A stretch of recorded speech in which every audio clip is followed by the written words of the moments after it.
ஈழமக்கள் புரட்சிகர விடுதலை முன்னுடைய தலைவர் என்ற அடிப்படையில் அவருக்கு ஒரு வாழ்த்து செய்தியை நாங்கள் ஏற்கனவே அனுப்பியிருக்கின்றோம். ஜனநாயக தமிழ் தேசிய கூட்டணி தனது வாழ்த்துக்களை இந்த ஊடகத்தினூடாக நாங்கள் முக்கியமாக அவர் இன்று காலை முதலமைச்சர் என்ற பதவியை ஏற்றுக்கொண்டிருக்கிறார்.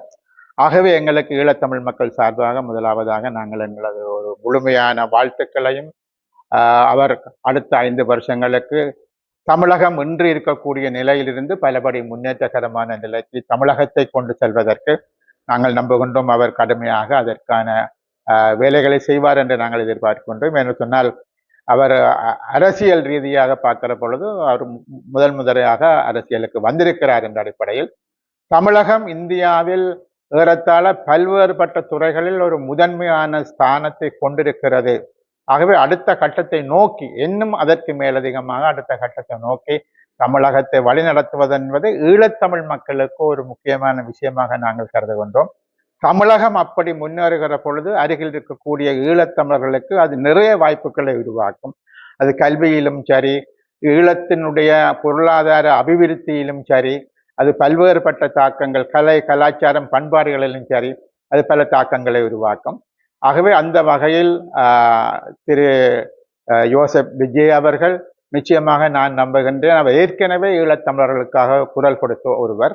ஆகவே அந்த வகையில் ஈழத்தமிழ் மக்களினுடைய பிரச்சனைகளை முழுமையாக புரிந்து கொண்டு அவர்களும் அதாவது இரண்டு பக்கத்து இருக்கக்கூடிய 2 நாட்டிலும் இருக்கக்கூடிய தமிழ் மக்கள் பொதுவாக எல்லா விஷயத்திலும் அவர்கள் ஒன்றுபட்டு கைகோர்த்தி செல்லக்கூடிய அளவுக்கு உருவாகமாக இருந்தால் நிச்சயமாக உலகத்தில் தமிழ் மக்களினுடைய அந்த என்னென்னு சொல்றது குரல் ஓங்கி ஒலிப்பதற்கான வாய்ப்புகள் ஏற்படும். ஆகவே அவற்றை புரிந்து கொண்டு தமிழகம் முன்னேறும் என்பது மாத்திரமல்ல, தமிழகம் 8 கோடி மக்களை கொண்ட ஒரு பெரிய பொருளாதாரத்தை கொண்ட இந்தியாவிலேயே பலமான ஒரு மாநிலமாக இருக்கிறது.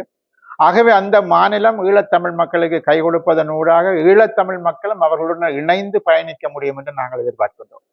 அந்த வகையில் நான் நம்புகின்றேன் திரு விஜய் அவர்கள் அவர் முதல் முறையாக அவர் ஒரு முதலமைச்சராக வந்தாலும் கூட இளைஞர்கள் யுவதிகள் போன்ற ஒரு பெருமளவு மக்களுடனான கவனத்தை தன் பக்கம் திருப்பி இருக்கிறார். ஒரு ஈர்ப்பை தன் பக்கம் வைத்திருக்கிறார். நிச்சயமாக ஒரு ஒரு ஒரு பொருளாதார ரீதியாக வளமிக்க தமிழகம் மாத்திரமல்ல, பொருளாதார ரீதியாக ஒரு வளமிக்க ஈழத்தை முன்னெடுத்து செல்வதற்கும் அவர் ஒத்துழைக்க வேண்டும். அரசியல் ரீதியான பிரச்சனைகளுக்கு தீர்வு காண்பதற்கும் இந்திய தமிழ் மக்கள், தமிழக தமிழ் மக்கள், இந்திய அரசாங்கத்தினுடைய உதவி ஒத்தாசைகளை பெற்றுக் கொடுக்க அவர் முன்வர வேண்டும் என்று நாங்கள் கேட்டுக்கொள்கின்றோம்.